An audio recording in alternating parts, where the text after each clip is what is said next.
Bonsoir tout le monde, Annie. Je voudrais commencer par reconnaître, je pense que beaucoup d'entre nous sommes à Sudbury, donc je voudrais commencer par reconnaître que nous sommes sur le territoire traditionnel des Atikamekw Anishinaabe, désigné par le traité Robinson-Huron. Donc bienvenue à cette aventure du Wild West Show de Gabriel Dumont. C'est un projet théâtral de grande envergure qui a impliqué donc des auteurs, des comédiens, des artisans du théâtre qui provenaient de différentes communautés, qu'elles soient métisses, Nehiyawak, Anishinaabe, franco-canadiennes, anglo-canadiennes aussi, tous donc descendants des peuples et des nations qui ont été des parties prenantes durant les résistances métisses dans l'Ouest au XIXe siècle. J'ai réalisé donc un projet ethnographique autour de cette pièce qui m'a permis de récolter une mine d'informations sur le développement de ce projet d'une nature inédite, ainsi que la réception qui a été faite de la pièce de la part des différentes audiences. La pièce a été jouée à Ottawa, Montréal, Winnipeg, Saskatoon et Québec. L'objectif principal de ce show théâtral, c'était de mettre en dialogue les différents récits mémoriels construits par les communautés sur justement la résistance des Métis de la Saskatchewan en 1884-85 et ce faisant de faire éclater toutes les conventions qu'elles soient linguistiques, racisées, les conventions de genre, de style, on va y revenir.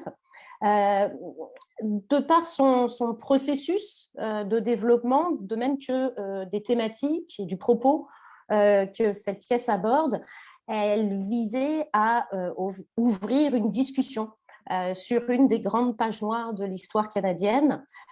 Et c'était vu par les auteurs et les artisans du théâtre comme une étape préliminaire et nécessaire avant qu'on puisse parler de réconciliation. À ma connaissance, il n'y a jamais eu dans l'histoire théâtrale canadienne une pièce qui aura fait sauter autant de verrous, qui n'aura rassemblé autour d'une table d'écriture, sur une scène, dans les salles de spectacle, la multitude des solitudes qui peuplent ce jeune pays à l'histoire troublée, qui est le Canada. Parce que il s'agit bien de plusieurs solitudes et non pas deux solitudes qui ont été rassemblées autour de ce projet. Donc, un projet, comme je l'ai mentionné, hors norme.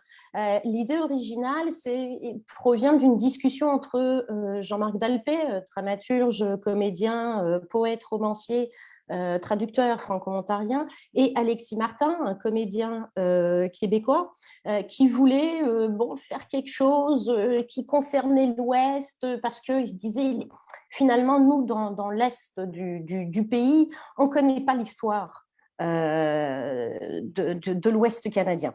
Donc, ils sont très vite partis sur les résistances métis, et puis, on le verra plus tard, on décidé de se focaliser sur la deuxième résistance, celle qui est moins connue, celle qui s'est déroulée en Saskatchewan 15 ans après la première résistance au Manitoba, et donc de se focaliser sur la personne de Gabriel Dumont, qui était le chef militaire des Métis de la Saskatchewan. On retrouve aussi parmi les auteurs Yvette Nolan, qui est une très grande, qui est algonquine, qui est une très très grande dame du théâtre autochtone.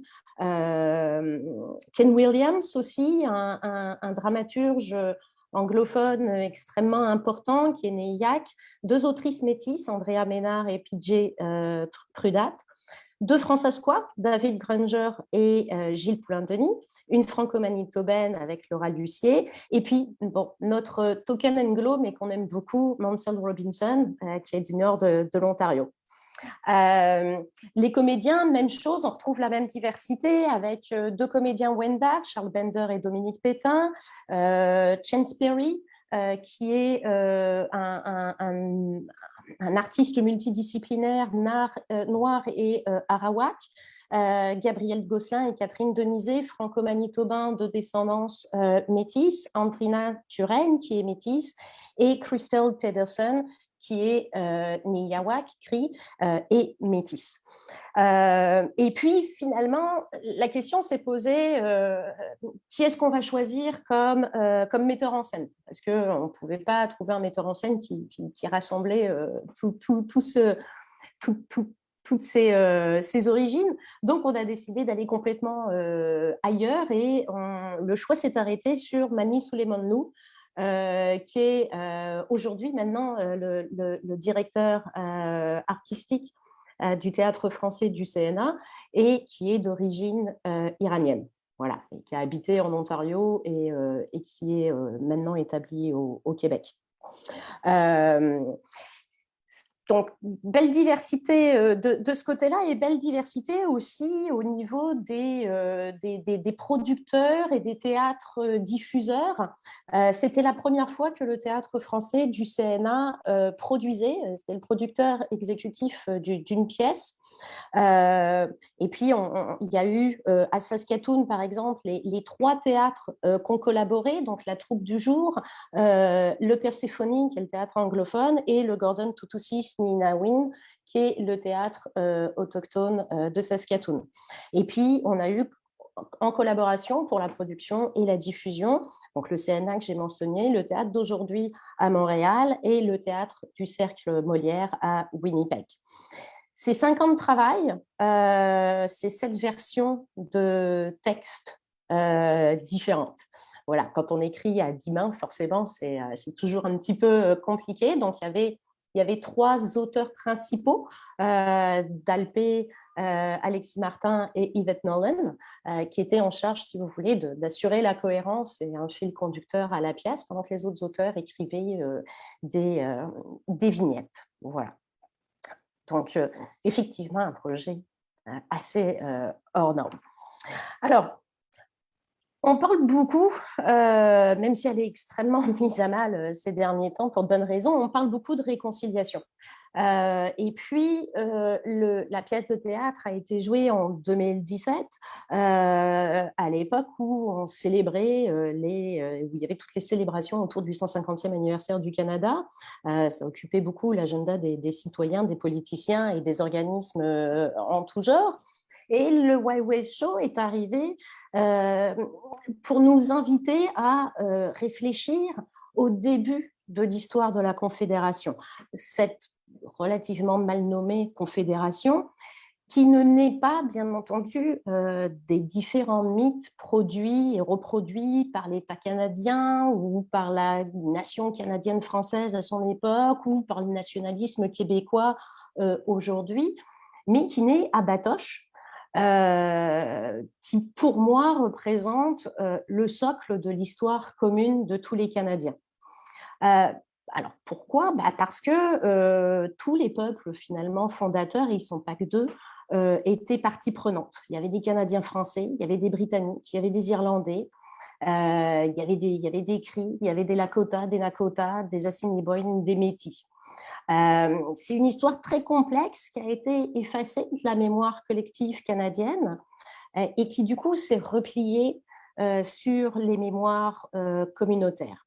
Et chacune des communautés descendantes des acteurs d'hier a construit son propre discours mémoriel sur cet événement, un discours qui, dans la plupart des cas, sert de ferment, si vous voulez, identitaire.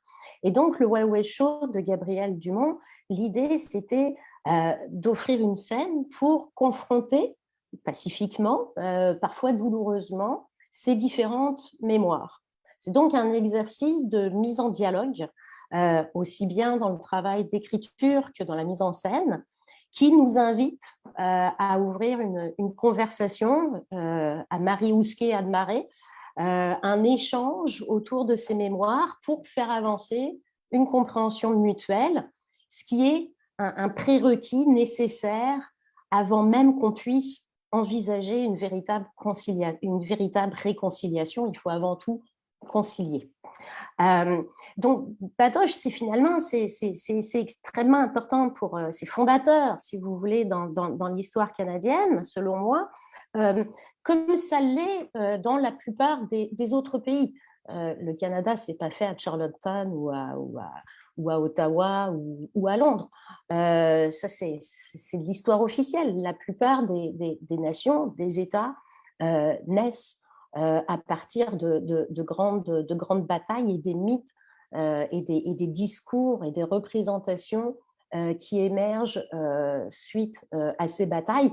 Vous avez devant vous, j'aurais pu continuer, la liste est très longue de ces batailles qui ont constitué, alors aussi bien Kosovo-Polier, c'est très important pour les Serbes ou pour les Kosovars, Bannockburn, la bataille de Bannockburn en 1314, tous les Écossais la connaissent, c'est considéré comme l'acte fondateur de l'indépendance de l'Écosse.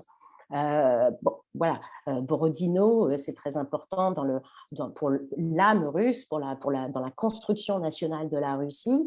Et puis, si on prend un autre peuple autochtone, la très célèbre et très semblable 20 ans auparavant, bataille d'Orako en Nouvelle-Zélande, en Aotearoa, qui va marquer la défaite des Maoris et le début de ce qu'on va appeler la Nouvelle-Zélande. Voilà. Alors, pourquoi on s'est intéressé à Gabriel Dumont, hormis le fait que tout à peu près a été déjà dit, raconté, écrit sur Louis Riel, et que donc c'était intéressant d'aller avec ce personnage. En partie parce que les nations aiment beaucoup l'homogénéité. L'armée, l'école, la langue, qui doit être unique et hégémonique, la culture avec une lettre capitale, un C capital, donc la culture d'en haut, ce sont des armes extrêmement puissantes utilisées par les nations pour homogénéiser les peuples, des espèces de rouleaux compresseurs pour effacer les différences. Et les nations aiment beaucoup se voir comme des éléments purs qui descendent d'une race unique. Et donc, les nations ont tendance à rejeter le multiple, les mélanges, et par-dessus tout, elles craignent la contamination. On le voit bien avec les discours qu'on entend aujourd'hui.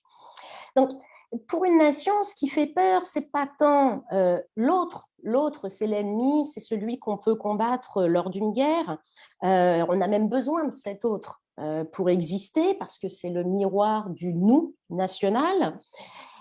Pour la nation, ce qui est plus dangereux, ce qui est plus insidieux, ce qui est moins visible, il se trouve finalement sur le propre territoire national, c'est celui qu'on peut appeler que certains vont appeler le bâtard. Et comme écrivait Jean-Marc Dalpé dans Il n'y a que l'amour, dans notre culture occidentale, les bâtards n'ont pas bonne réputation.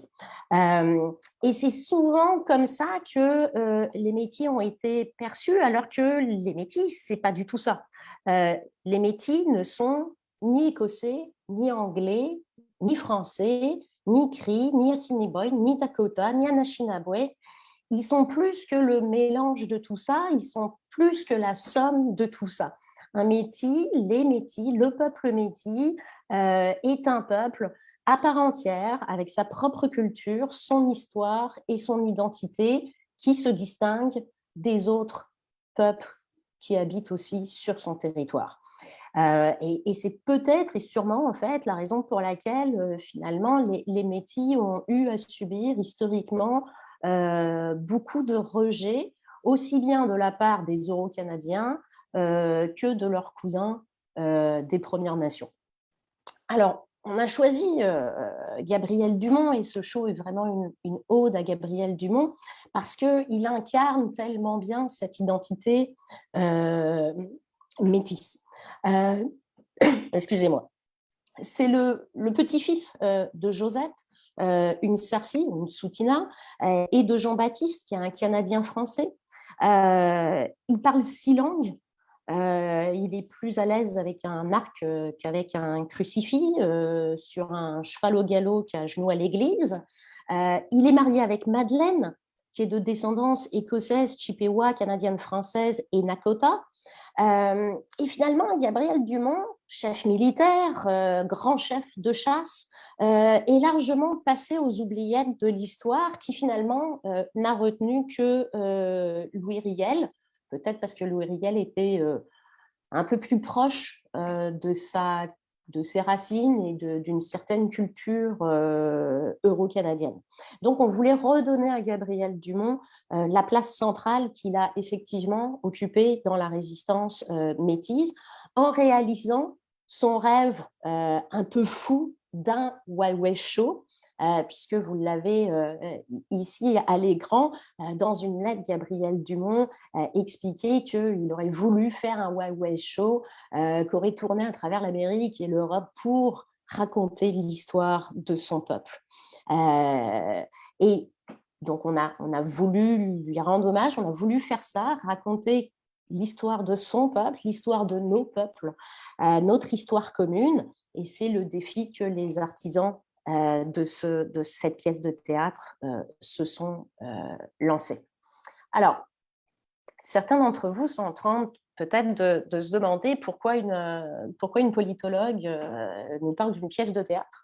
Parce que historiquement, depuis très très longtemps, on peut au moins remonter au grec, le théâtre a toujours eu une fonction politique extrêmement importante. Alors, fondamentalement, le Wild West Show de Gabriel Dumont, parce que c'est une pièce écrite à multiples mains, jouée par des comédiens issus de toutes ces nations et peuples, finalement, ça s'apparente à un chœur où chaque voix s'entend, s'exprime. C'est une prise de parole de chacun qui invite une réponse des autres. Et en ça, on le sait comme franco-ontarien, cette prise de parole, déjà là, c'est un acte politique. Et c'est un acte politique qui s'inscrit dans la tradition du théâtre engagé, qui vise à contribuer au débat de la société, au débat de la cité, comme le disaient les Grecs, et qui vise aussi l'émancipation. En d'autres termes, c'est l'idée de Bertolt Brecht, qui était grand dramaturge allemand, qui affirmait le potentiel politique du théâtre à changer le monde. Il disait montrer directement sur scène, grâce à la distanciation, que le monde est transformable. Cela ne signifie pas seulement une intervention qui déchire le voile idéologique, cela revient déjà à changer la réalité.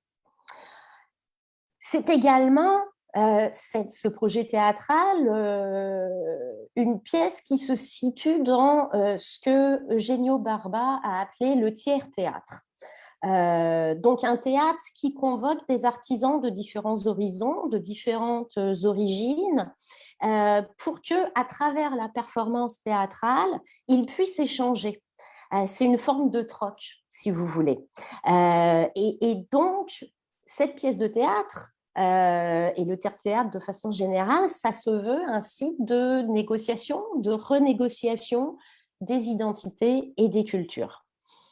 On peut aussi dire que ce show s'apparente à ce que Rick Knowles, qui est un grand spécialiste anglophone du théâtre, appelle le théâtre interculturel, où là, on a une fois de plus cette idée de la pièce de théâtre comme site de renégociation des valeurs culturelles, de reconstitution des identités individuelles et collectives autour de différents sujets.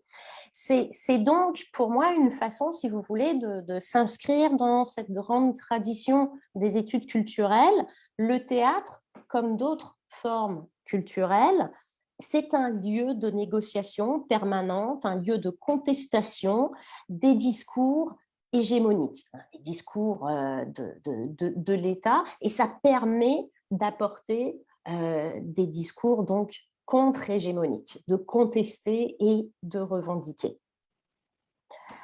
Alors, je l'ai dit dans ma brève introduction, cette pièce a fait éclater toutes les conventions. L'éclatement des formes, avec un joyeux mélange de burlesque, de clownesque, de tragique, tout ça permettant une fois de plus d'assurer qu'on entende la multiplicité des voix de chacun. Le metteur en scène, Mani Souleymane, dans une interview, expliquait bien aussi, bon, ça a été un processus pas difficile, mais un petit peu compliqué parce que chacun arrivait avec différentes traditions. Et donc, parce qu'il y avait ces différentes traditions, on n'aurait pas pu choisir une forme théâtrale spécifique. Le sujet en lui-même, les résistances métisses, les divisions intra- et intercommunautaires, la défaite de Batoche, bien entendu, on se trouve dans le dramatique, mais on ne voulait pas non plus en faire une tragédie. Donc l'humour devait être présent c'est Émilie Monet, qui est Anachina Boaké, qui était comédienne, qui le disait, c'était pour dédramatiser les enjeux, mais aussi parce que l'humour, c'est une arme de résistance. Et ça, c'est s'arrêter 30 secondes là-dessus, parce que c'est important cette question de l'humour, parce que c'est un marqueur assez important qu'on retrouve dans certaines œuvres d'écrivains autochtones. Je pense notamment à Thomson Highway, qu'on connaît particulièrement bien dans le nord de l'Ontario, où il y a énormément d'humour, même si ce qu'il raconte est extrêmement difficile, ou encore un Drew Hayden Taylor qui lui aussi fait des chroniques plutôt humoristiques et pour qui l'humour est important pour être présent. Ça permet de relâcher les tensions, puis ça permet de résister, si vous voulez, à la force qui nous tombe dessus quand on parle de choses aussi dramatiques et tragiques. On a aussi fait voler en éclats durant cette pièce les identités sexuelles, les identités nationales et culturelles. Alors ça, c'est intéressant parce que à travers les siècles, certaines traditions théâtrales occidentales ont toujours transgressé ces codes et ces conventions. On a pu voir sur les planches, par exemple, des hommes qui jouaient des femmes, tout simplement parce que les femmes n'avaient pas le droit de faire du théâtre jusqu'au 19e siècle pour des questions morales. Donc, c'était logique, si vous voulez, pour nous de passer outre ces codes, et d'autant plus que ces codes-là n'ont pas de sens, si vous voulez, dans une vision du monde autochtone. Thomson Highway, une fois de plus, dans son introduction de son roman Champion et Onimitu, quand il parle du trickster, il dit la distinction la plus explicite qu'on peut faire entre les langues amérindiennes, nord-américaines et les langues européennes, et que dans celle-là, donc il parle du cri et de l'Ojibwe, du Niayawewin et de la Anishinaabe-Mowing, il n'y a aucune notion de genre grammatical. Contrairement à l'anglais, au français, à l'allemand, il n'y a pas de hiérarchie masculin, féminin, neutre, tout ça, c'est inexistant.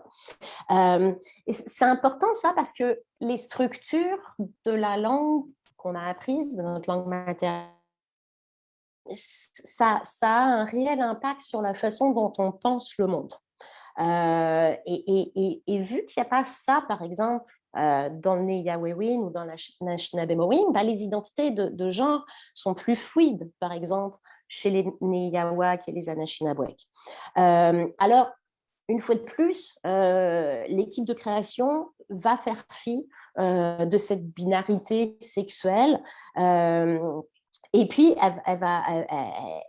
on va aller à contre-courant, si vous voulez, de la vieille tradition moderne du théâtre occidental, où ça va être les actrices qui vont jouer des rôles d'hommes et non l'inverse. Donc, que vous voyez à droite sur l'écran, c'est elle, par exemple, qui joue Johnny McDonald et qui joue Buffalo Bill dans la version française du show.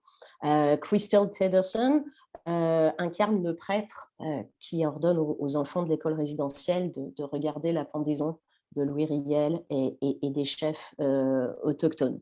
Catherine Denizé se transforme en James Isbister, etc. etc. On a poussé aussi un peu plus loin en transgressant les notions d'identité. Au Canada, ces transgressions sont encore relativement rarissimes. Il est très courant aujourd'hui, par exemple, sur les scènes londoniennes, de voir des acteurs noirs jouer Macbeth ou Hamlet ou Roméo. Les acteurs noirs ne sont pas cantonnés à jouer Othello. Bon. Euh, mais au Canada, ça reste encore, et surtout au Canada, je dirais dans les théâtres français, ça reste encore extrêmement anecdotique, très certainement dans l'Est canadien.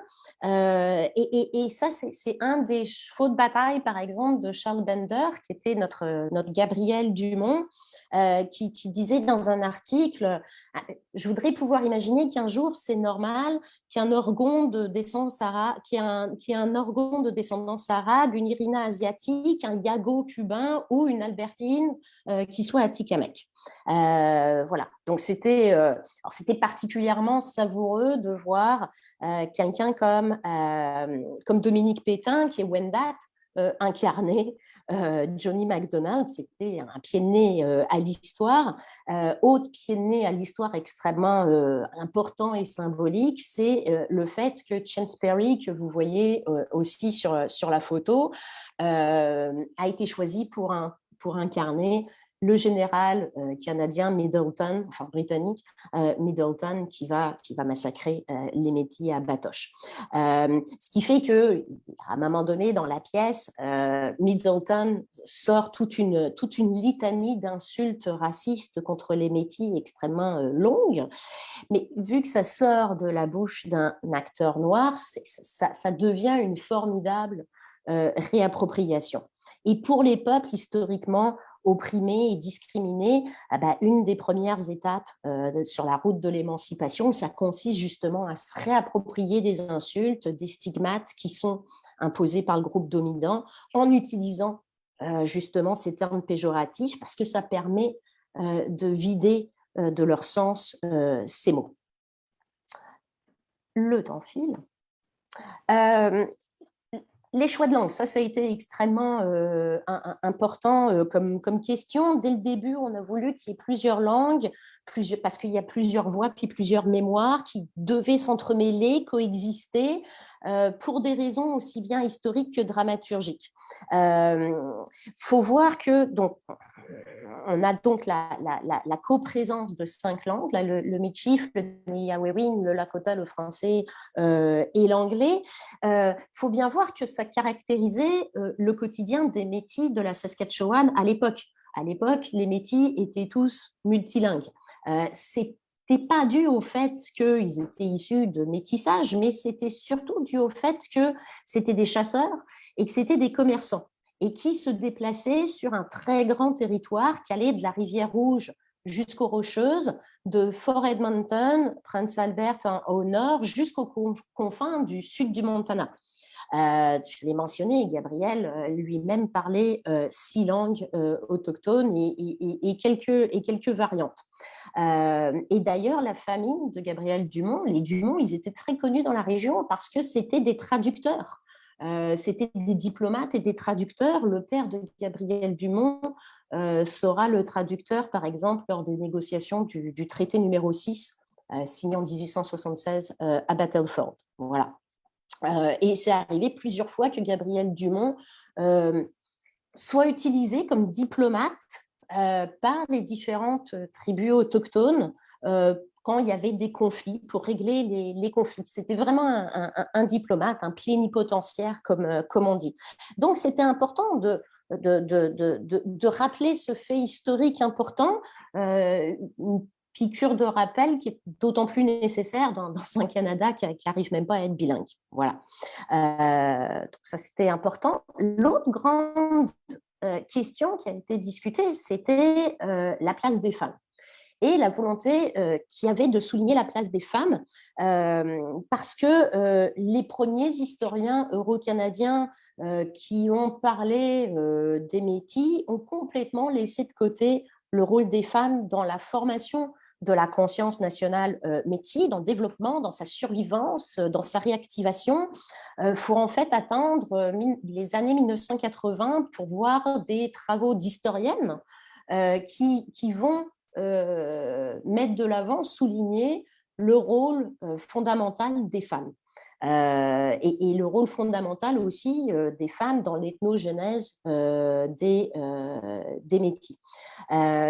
Faut voir que, bien entendu, les femmes métisses à l'époque, non seulement avaient la pleine autorité sur l'espace familial, elles étaient aussi plus éduquées que les métis, et donc il y en avait retiré un certain prestige. Elles ont joué un rôle extrêmement important durant la résistance de 1884-85. Les sources historiques le montrent bien.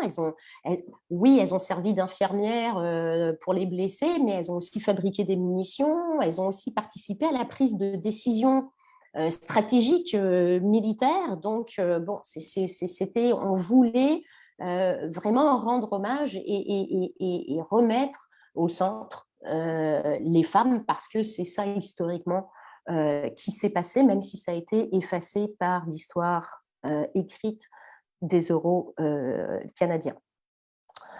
Et puis donc, troisième grand thème, c'est donc cette mise en dialogue des récits mémoriels qui viennent contrebalancer, si vous voulez, le récit national officiel. Alors, les mémoires, elles se construisent autour d'espaces, de paysages, d'imaginaires, et on a voulu mettre en exergue ces mémoires conflictuelles de l'Ouest, et notamment la relation à l'espace. Il faut bien voir que pour les Euro-Canadiens, l'Ouest, c'était un espace vide, ouvert à la colonisation. Pour les immigrants européens, il s'agissait d'un lieu où reconstruire sa vie, alors que pour les autochtones, l'Ouest, c'était un territoire ancestral dans lequel ils étaient ancrés depuis des milliers d'années et qui définissait leur identité. Donc, il fallait confronter ces mémoires dans un même espace, cette fois-ci, la scène de théâtre. Et c'est vraiment là que la notion de rencontre intervient, des rencontres qui peuvent être définies, si vous voulez, comme des moments où les réalités de domination et d'oppression se personnifient, mais qui simultanément sont aussi, ces rencontres, des opportunités pour contrecarrer les grands discours, les grandes narrations, les méta-récits. Et c'est à travers ces rencontres, ces discussions, ce dialogue, cette écoute aussi, qu'on crée un espace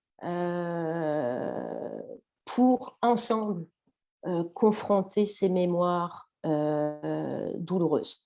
Donc il y a plusieurs thèmes mémoriels qui sont mis de l'avant dans la pièce, notamment la division, la dichotomie entre civilisés et barbares, donc la colonisation qui s'est faite au nom, soi-disant, de la civilisation et du progrès. Cette dichotomie civilisée-barbare qui se doublait aussi d'une dichotomie entre sédentaires et nomades, hein, l'idée que les peuples autochtones des plaines et une bonne partie des Métis, certainement Gabriel Dumont et son clan, finalement sont des barbares, sont des sauvages, des arriérés, parce que ce sont des nomades, et que donc on fait une équivalence entre civilisation et sédentarité. Donc on voulait revenir là-dessus aussi, donc échanger autour des mémoires dans le but d'approfondir la compréhension mutuelle, dans le but de concilier déjà ces mémoires avant qu'on puisse parler de réconciliation. Un petit mot, on pourrait y revenir si vous voulez, mais les constructions mémorielles chez les Métis des résistances sont très complexes, notamment parce qu'il y a une division linguistique qui va s'effectuer au XXe siècle entre les Métis francophones et les Métis anglophones. Et tout le jeu, si vous voulez, politique de l'État fédéral sera de continuer à faire en sorte que ces divisions soient de plus en plus fortes entre les Métis, mais aussi entre les Métis et les différents peuples autochtones de la région. C'est pas évident, par exemple, aujourd'hui, pour beaucoup de franco-manitobains ou fransaskois qui se définissent comme franco-manitobains et fransaskois et qui ont perdu, si vous voulez, un petit peu leur relation avec leur histoire métisse. Donc c'est vraiment pas évident euh, à, à, gérer, mais on a voulu les confronter une fois de plus.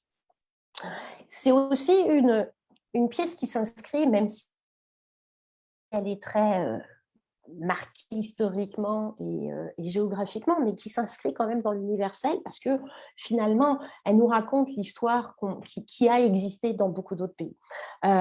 D'abord, bien entendu, l'histoire des résistances métisses dans l'Ouest, c'est la résistance à la colonisation, donc à l'accaparement de leurs terres par les immigrants euro-canadiens. C'est intéressant parce qu'on voit bien avec cette pièce, si vous voulez, les espèces de vases communicantes. Par exemple, une grande partie des Métis dans l'Ouest sont de descendance écossaise.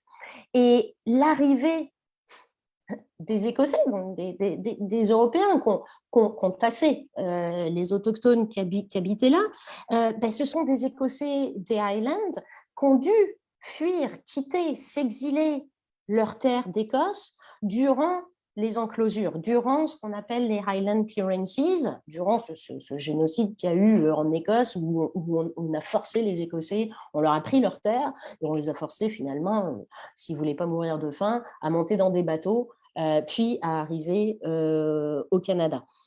Puis donc, ils sont installés, d'abord, ils vont s'installer là où ils vont arriver, c'est-à-dire en Acadie. Et puis du coup, ça va faire le déplacement forcé des Acadiens. Et puis après, ils vont aller plus vers l'ouest et ils vont continuer à déplacer du monde ou à se mélanger avec ce monde-là, puis ça nous donnera une partie des Métis. Donc, on voit bien qu'il y a un double, si vous voulez, double nettoyage économique, politique dans les terres d'Écosse, qui explique pourquoi il y a autant d'Écossais qui vont immigrer en Amérique du Nord et aussi en Océanie, parce que c'est la même problématique en Australie, au 18e et au 19e, et qui se retrouvent à chasser les Acadiens et puis d'autres peuples autochtones dans l'Ouest. Donc voilà, c'est quand même assez intéressant. Donc c'est toute cette histoire de mouvement de population, de migration française. Cette idée des enclosures, ça continue aujourd'hui, notamment sur le continent africain. Une fois de plus, on pourra y revenir. On revient aussi à plusieurs reprises dans la pièce sur les dissensions qui existent entre Louis Riel et Gabriel Dumont. Dumont, lui, comprend très bien que le gouvernement n'a aucunement l'intention de négocier et que donc il va falloir avoir recours à une résistance armée, alors que Riel, lui, considère que la situation de la Saskatchewan c'est la même que celle au Manitoba 15 ans avant, et puis qu'on va pouvoir utiliser la voie politique, puis que ça va fonctionner. Bon, il faut dire que Louis Riel, on est 15 ans après le Manitoba, il est dans sa période mystique, il se considère comme un prophète, et puis il pense qu'il peut réaliser un miracle sans verser une seule goutte de sang. Finalement, l'histoire nous a prouvé que c'était Gabriel Dumont qui avait raison, qu'il avait bien évalué la situation. Le gouvernement d'Ottawa n'avait aucunement l'intention de négocier. Voilà. Et donc, ça, c'est aussi quelque chose qu'on retrouve un peu partout sur la planète quand il s'agit pour des peuples de se libérer du joug d'un oppresseur. Il y a toujours des chefs qui pensent qu'on va pouvoir négocier, trouver une solution politique. Et puis, il y en a d'autres qui pensent qu'il y a une impasse politique qui existe et qu'on n'a pas le choix et que c'est légitime de recourir à une résistance armée. On en voit encore aujourd'hui certains exemples au Moyen-Orient, au Proche-Orient surtout. Donc, on a voulu insister là-dessus.